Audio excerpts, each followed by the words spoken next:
യാഷ് എന്ന പേരിനേക്കാൾ കൂടുതൽ ഞങ്ങൾ അദ്ദേഹത്തിനെ വിളിച്ചിരിക്കുന്നത് റോക്കി ബായ് എന്നാണ് സാർ. നമ്മുടെ റോക്കി ബായുടെ പുതിയ പടമായ ടോക്സിക്കിലെ ക്യാരക്ടേഴ്സിന്റെ പ്രതിഫലങ്ങൾ പുറത്തു വന്നിട്ടുണ്ട്. ആദ്യം തന്നെ നമ്മുടെ റോക്കി ബായുടെ പ്രതിഫലം ഏകദേശം 50 കോടി രൂപയാണ്. കിയാറ അദ്വാനിക്ക് ഏകദേശം 15 കോടി രൂപയാണ് പ്രതിഫലമായി ലഭിച്ചിരിക്കുന്നത്. ലേഡി സൂപ്പർ സ്റ്റാർ ആവാൻ ഒരു കഴിവുമില്ലാതെ എന്നാൽ സ്വയം താൻ സൂപ്പർ സ്റ്റാർ ആണെന്ന് പറഞ്ഞ് നടക്കുന്ന നയൻതാരയുടെ പ്രതിഫലം ഏകദേശം 12 കോടി രൂപയാണ്. രുക്മിണി വസന്ത് ഏകദേശം പ്രതിഫലമായി വാങ്ങിയിരിക്കുന്നത് 3 കോടി രൂപയാണ്. കൂടാതെ ഹുമ ഖുറേഷി വാങ്ങിയിരിക്കുന്നത് 2 കോടി രൂപയാണ്. അവസാനമായിട്ട് ഈ സിനിമയുടെ സംവിധായക നമ്മുടെ മലയാളത്തിന്റെ മുൻ നടിയായ ഗീതു മോഹൻദാസ് വാങ്ങിയിരിക്കുന്നത് ഏകദേശം 20 കോടി രൂപയാണ്. രജനികാന്തും നെൽസനും കൂടി നാട്ടുകാരെ പറ്റിക്കാൻ ഇറങ്ങിയിരിക്കുകയാണെന്ന് ഇപ്പോൾ തെളിഞ്ഞിരിക്കുകയാണ് ഗൈസ്. ഒരുപാട് ക്യാമിയോസ് ഉണ്ട്. എന്നാൽ രജനികാന്ത് പ്രധാന വേഷത്തിൽ എത്തുന്ന സിനിമയാണ് ജയിലറിന്റെ 2ാം ഭാഗം. സിനിമയുടെ റിലീസ് ഒക്ടോബർ മാസം കൺഫേം ചെയ്തതാണ്. എന്നാൽ അതിൽ ഒരു ചെറിയ ട്വിസ്റ്റ് ഉണ്ട്. സിനിമയിലെ ക്യാമിയോസിനും രജനികാന്തിനും റീഷൂട്ട് ഉണ്ടാകുമെന്നാണ് ഇപ്പോൾ നിലവിൽ വന്നിരിക്കുന്ന റിപ്പോർട്ട്. അങ്ങനെ റീഷൂട്ട് ഉണ്ടാവുകയാണെങ്കിൽ തന്നെ ഒക്ടോബർ മാസം എന്നുള്ളത് 2027 പൊങ്കലിനായിരിക്കും മിക്കവാറും സിനിമ റിലീസിനെത്തുക. സിനിമയിലെ ക്യാമിയോസിന്റെ റീഷൂട്ട് ഓക്കെ, പക്ഷേ രജനികാന്തിന് എന്തായിരിക്കും റീഷൂട്ടിന്റെ കാര്യം? ഇനി ഒരുപക്ഷെ അദ്ദേഹത്തിന് മാസ് കുറഞ്ഞു പോയതെന്ന് തോന്നിക്കാണുവോ?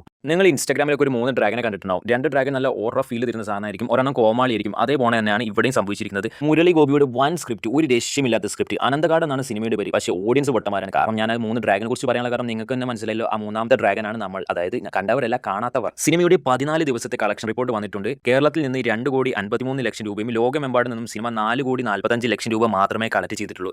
ഏകദേശം 20 കോടി ബഡ്ജറ്റ് കണക്കാക്കുന്ന പടം തിയേറ്ററുകളിൽ മരിച്ചു വീണു എന്ന കാര്യം എല്ലാവരും അറിയിച്ചുകൊള്ളുന്നു. ഈ പടം കാണാത്തവർ ഒരു ബെസ്റ്റ് തിയേറ്റർ എക്സ്പീരിയൻസ് തന്നെയായിരിക്കും മിസ്സാകുന്നത്. അപ്പോൾ കാണാൻ താല്പര്യമുള്ളവർ ഉടനെ തന്നെ തിയേറ്ററുകളിൽ പോയി കാണുക.